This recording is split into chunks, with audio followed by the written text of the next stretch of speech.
বর্তমানে কিন্তু মুসলমানদের জানে কোনো ইন্ডিয়ার মাটিতে বিশেষ করে নাই, ঠিক কিনা? ঠিক দেখতে পাই না, পান না আপনি? কখনো গরুর নামে, কখনো আর কিছুর নামে মুসলমানদের উপরে মিথ্যা আরোপকে দিয়ে, মিথ্যা আরোপ চাপিয়ে অভিযোগ দায়ের করে মুসলমানকে নানা রকম ভাবে হ্যারাসমেন্ট করা হয়, মারা হয়, কাটা হয়।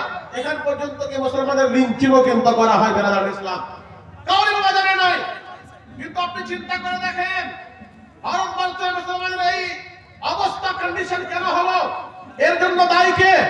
আজকে আমরা যে কাজকর্ম করি, ওই কাজ করার উদ্দেশ্য কি আজকে কিন্তু আমাদের জানা নেই। আজকে ইউটিউব ভাইরা আসছে, আমি কাউরির বুড়াই বলছি না, কাউরির আপনাদের খারাপ ভাষা আপনাদের প্রতি আমি ব্যবহার করছি না, কিন্তু এই যে ইউটিউবার যারা ইউটিউব ব্যবহার করে, ইউটিউব ব্যবহার করার উদ্দেশ্যটা কি, এই উদ্দেশ্য কিন্তু জানেন। আল্লাহু আকবার, আল্লাহু আকবার। শুধু যদি টাকা আয় করার জন্য, টাকা ইনকাম করার জন্য টেলিকাস্ট প্রোগ্রাম হয় ফেসবুকের মাধ্যমে, ইউটিউবের মাধ্যমে, ইনস্টাগ্রামের মাধ্যমে যদি হয় টাকা ইনকাম করার জন্য, তো আপনার ইনকাম হলো কোনো রকমের নেকি কিন্তু পাওয়া যাবে না।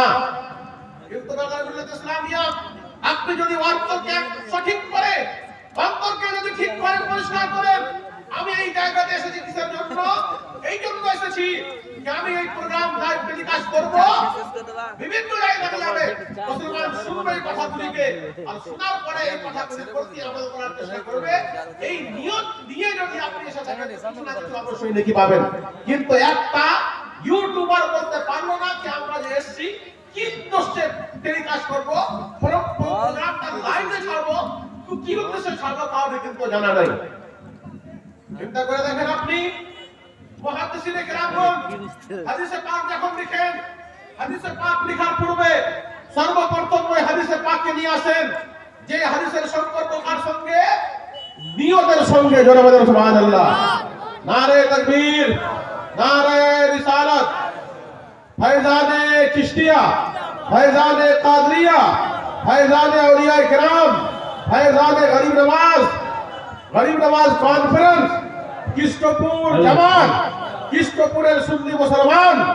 নারে তাকবীর, নারে রিসালাত। হযরত মুহাদ্দিসিনে কেরামগণ সকল ধর্ম হযরত আল্লামা খতিব তাবরিজি রাহমাতুল্লাহ তাআলা আলাইহি মিশকাত শরীফ যখন লিখতে আরম্ভ করেছেন, মিশকাত শরীফের মধ্যে यार तो বেশি চিল্লাছে নিয়তের সঙ্গে, কার সঙ্গে? নিয়তের সঙ্গে। এই জন্য বাংলাদেশ ইসলাম প্রত্যেক আমল করার পূর্বে নিয়তটাকে সঠিক করার পরে জরুরি। নিয়ত যদি সঠিক না থাকে তার পরিণাম, ফলাফল কিন্তু ভালো হয় না। জোরে বলেন আল্লাহু আকবার।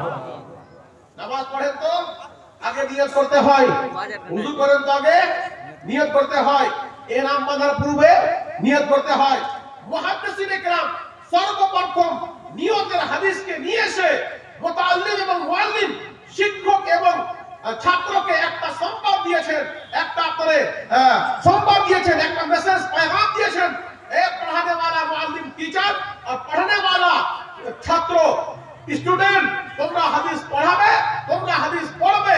হাদিস পড়ানোর পূর্বে, হাদিস পড়ার পূর্বে নিজের অন্তরকে সঠিক করো যে আমরা যাহা কিছু পড়তে আরম্ভ করেছি একমাত্র দ্বীনকে শেখার জন্য, তাহলে তোমাদের শিখারও কিন্তু সওয়াব পাওয়া যাবে। জোরে বলেন সুবহানাল্লাহ। আর খেল তামাশা করলে কিছু পাওয়া যাবে না। ইউটিউবার ভাইরা ইউটিউব প্রোগ্রাম টেলিকাস্ট করতে এসেছে, একটা ইউটিউবার জানে না আমাদের উদ্দেশ্য কি, কিসের জন্য জানে না একটা ইউটিউবার। আর এখান থেকে লন্ডন, আমেরিকা, ব্রিটেনিয়া ছাড়েন, বেশি হয়ে যাবে কথা, কলকাতা, আপনার মালদা, বড় বড় বক্তা ওখানে যাবে, লাইভ টেলিকাস্ট করবে, কি যত ভিউ বাড়বে আমাদের আয়টা বেশি হবে। করো, কিন্তু তুমি যদি একটা নিয়তটাকে ঠিক করতে যে আমি দ্বীনি কথা শুনবো আর দ্বীনি কথা প্রচার প্রসার করব, এই উদ্দেশ্য নিয়ে যদি তুমি এই টেলিকাস্ট করতে, তো তুমি অবশ্যই কিছু না কিছু নেকি পেতে। জোরে বলেন সুবহানাল্লাহ। কিন্তু নিয়ত তো ঠিক নাই, রেজাল্টটা হবে কি? গরিব নওয়াজ কনফারেন্স আয়োজন করেছি, উদ্দেশ্য কি? গরিব নওয়াজের ক্যারেক্টার কি, গরিব নওয়াজের সিরত কি, গরিব নওয়াজের ফরমান কি। উনি নিজের মুরিদগণকে ভারতবর্ষের মুসলমানের প্রতি উনার অবদান কি, এই অবদানের উপরে আলোচনা রাখার জন্য আমি ডাক দিচ্ছি নাজিশে ফিক্রফন মাহিরে মাকুলাত ওয়া মাকুলাত হযরত আল্লামা আলহাজ মুফতি मोहम्मद इकराम उल्लाह साहब मिसबाही शेखुल हदीस गरीब नवाज मिशन आप तशरीफ लाएं और वक्त के सबात में अपनी जीत के खीमे हम तमाम के कल्ब और जिगर पर नस्ब करके जाएं। आइए उनका इस्तकबाल नारा तकबीर नारा रिसालत के जोरदार गूंज से करने से पहले मैं दो चार शेर पढ़ने के लिए और मैं सारे शुअरा और नात खास से गुजारिश करूंगा आप लोग टाइम का खास ख्याल रखें, इसलिए कि हमारी पब्लिक की तरफ से जो अर्जी आई है हम उस अर्जी पर बहुत सख्ती के साथ अमल करेंगे। कोई तकलीफ करे या कुछ करे बाद में हम उस चीज को देखेंगे। मैं आवाज देता हूं जनाब कमाल अख्तर साहब को, आप तशरीफ लाएं और नातिया कलाम के 2-3 अशार पढ़ के रुखसत हो जाए। माइक पर जनाब कमाल अख्तर, आइए उनका इस्तकबाल नारा